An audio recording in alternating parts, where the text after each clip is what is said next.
Greetings everyone and welcome back to my YouTube channel, My Noahide Family. This is Women of Wisdom Weekly, which is usually a video that is released mostly on a Wednesday if everything is going smoothly in my world. So this is about women and how Hashem molds and expects us to be responsible and to nurture, to be wise, and many other things, of course, that women have to do and have to understand. So this week I'm going to talk about our living standards, because God actually determines our living standards. He actually is the one who provides our income. I know that's hard to get your head around, but it is God that determines our standard of living and the appropriate income for us. So, I just want to read a sentence out of this wonderful book that I refer to quite often. It's called The Women's Wisdom, The Garden of Peace for Women. And I will put a link for this book in the description box below. It's by Rabbi Sharon Arush, A-R-U-S-H, and it's translated by Rabbi Laser Brody. There's quite a beautiful series of books for all people, but this one on women's wisdom, The Garden of Peace for Women, it's called. And I often just read a couple of pages of it some days. There's just some beautiful, you don't have to read the whole book in its entirety in one go. It's just nice to look down the index and think, I'm going to read that today. I'm going to refresh my memory about that. So today is about livelihood and bliss. And I'm just going to read the opening paragraph from the book itself. And then I will go on with some of my observations from reading this and from my experience. So the paragraph says, this is in chapter 20, livelihood and bliss. Since money is such a big preoccupation in our lives, many of the problems we face stem from monetary matters. Women are often responsible for the household expenses and therefore must learn how to handle money wisely. Extremely true statement, and many women would have learnt that from their mothers or whoever ran the household budget, or just through experience. You start work and you earn a pay check or deposit, or however it's paid to you, either weekly or fortnightly, might even be monthly, and that is what your earnings are. And wise and sensible people know that you can't live beyond those means. You can't spend more this month than you've earned. Simple. So let's have a look at this. Let's look at some frames here. We're looking at the temptation to spend beyond our needs and our budget. So in other words, beyond what our month or weekly pay packet allows us. Why do I or we do this? What do we really need it? Do we ask ourselves that seriously? Is it impulse buying? Do women manage the household budget wisely? I'm not suggesting they don't, but there are some times when we don't manage the budget as wisely as we should. We give in to certain temptations, or we just simply are careless, not thinking straight, in a hurry, so we don't take time to choose wisely. So often women will be managing the household budget. Now, do you manage the whole budget in the family? Some women are very good at it and will arrange. They pay the rates, they pay the taxes, they do this, they do that, the car payment, the rent or the home loan payment. They some women are wizards and they just take control of everything and everything runs smoothly. So this is not meant as a criticism of women. It's meant as a prompt to us to gauge where we're at in the scheme of the household budget. So, who gives you this money or this income? Who's responsible for the budget handling in the family? So, you might have a job outside the home. The mothers often do, so do the fathers. Or sometimes the fathers have jobs outside the home and the mothers stay at home and are home managers. So either way, you're still working in one form or another. So there are lots of ways that it's decided about who does what, when and where in a family. So what's your family household budget? Including your, let's say, credit cards, rent or home loan or grocery budget. Do you have a grocery budget? Do you know, there's all sorts of things you can budget around and say, I can't spend more than that for this. So you each have your own little pattern or scale of how you control the budget that is coming into the household. And someone must be responsible to overlook that. So I guess one of the first things you have to look at is, are our commitments more than our budget, more than we can afford? Do you know, a lot of people just don't want to work that out because it's you know, it's frightening. So you know what you definitely know how much is coming into the household each week or fortnight, whatever the case may be. But have you kept the receipts of all the things you've spent in that last week, fortnight, month, whatever? And just take a look at that. The figures don't lie, unfortunately. And it's not the big ticket items always, because you think, oh no, I can't afford that. That's too dear, don't need that. It's the frivolous little things that run away. It's the $2, the $1.99. Oh, it's only $1. That's what you're thinking, and that's what the marketers want you to think. But you know, it's only $5. Oh, it's just $10, you know. But they add up. And is it and how often have you come home and said, what, I don't know what I bought this for? You know? Puzzles me. All right, let's go on a bit more. Again, keeping in mind, are the commitments we have more than we can afford? What have we overcommitted ourselves in repayments, or are we overspending on just tempting things that aren't actually on our budget? Now, Hashem gives us what we need. Make no mistake about that. That includes our paychecks. It's our responsibility to live within the means of the income that comes into our household. We're required to be prudent with our money. Spending beyond our physical means is actually is foolish and irresponsible, and it is not a righteous thing to do as a righteous Gentile. You know you've gone over budget. Well, just doing that is wrong. That's like thieving from Hashem, really, because he's providing your income, and you know you've only got X amount for the week, the month, or whatever it is, and you know you're overspending, but you still go ahead and do it. That's like a slap in the face. Now, look, Hashem, you gave me this much, but hey, I want more.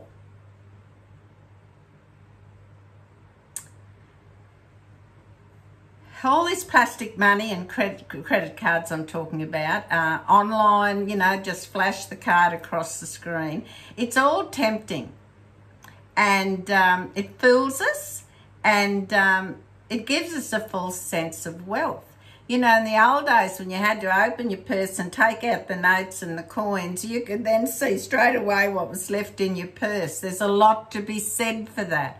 I know there are people, and I often do it myself, who just say, this week I'm budgeting blah, blah, blah. So I withdraw that money and I put it in my purse, and that's it. That's what I pay for that when I go to the supermarket or whatever. Now, I know in this world we live in, there are certain things you have to use a card for. You have to pay online. I understand that. But it's that frivolous little bit. You go shopping, you slide in the card, and then the $5 here, $5 there, oh, another $5 there. Before you know where you are, you've ticked up $30 of nonsense that you probably didn't really want. So, you're not being righteous when you spend foolishly. There's that temptation to buy, and you need to say, look, do I really need this? Or is it just, I want to have it? It's pretty. I'd like to have that. Do I need it? That's what you've got to ask. What am I going to do with it? Another thing I suggest you always do is include in your prayers your income and say, I am grateful, Hashem, that you provide an income.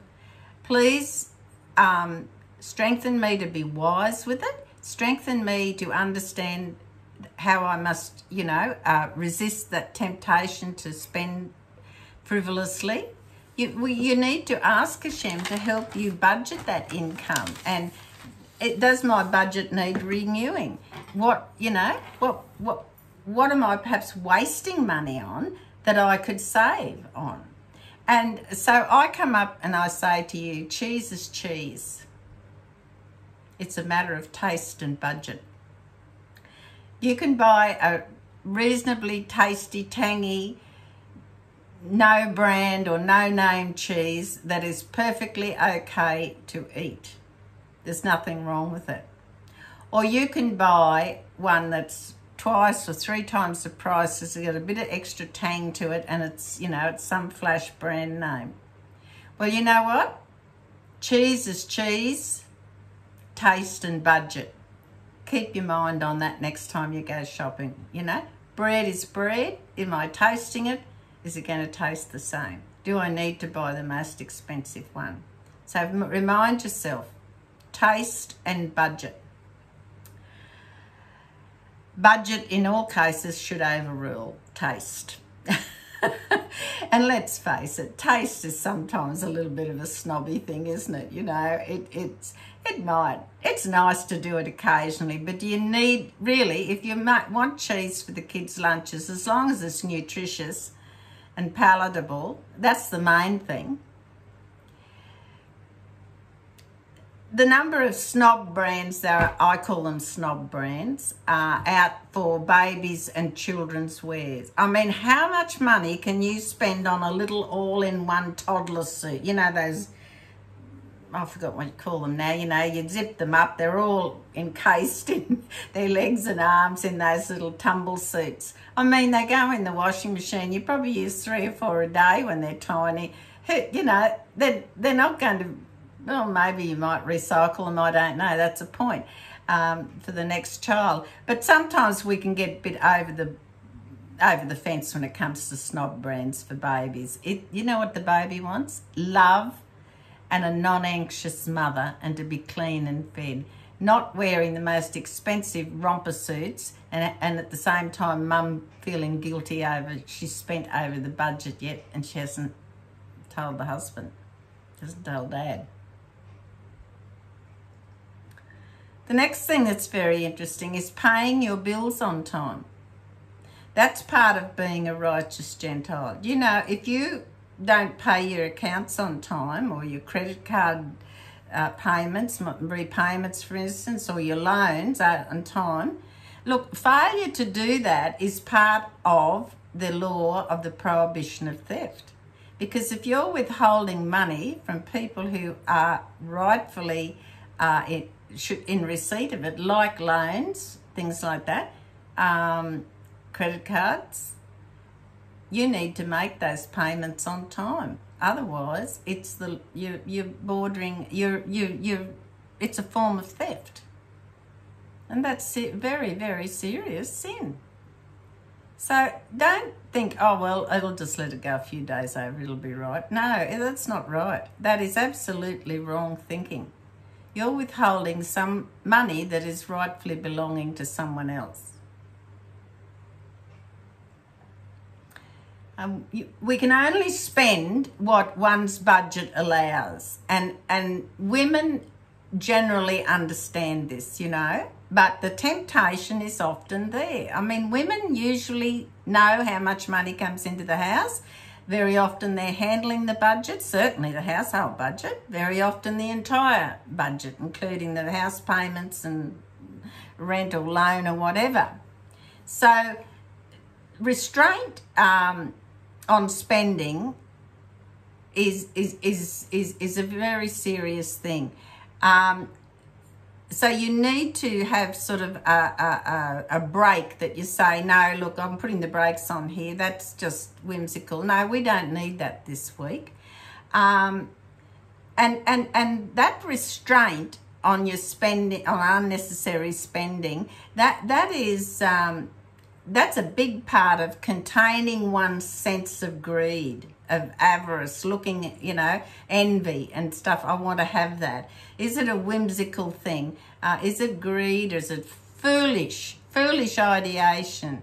You know, is it about the fashion brand? Is it about, oh, I want to have that name brand, you know, it means so much to me. Not that you may not want the garment. It's not a necessary thing. It's sometimes that impulse, oh, I must have that, that's a bargain. Well, it isn't if it's encroaching on your budget. It's not a bargain when you can't afford it. You're thieving from yourself, from the household budget, and you're deceiving Hashem.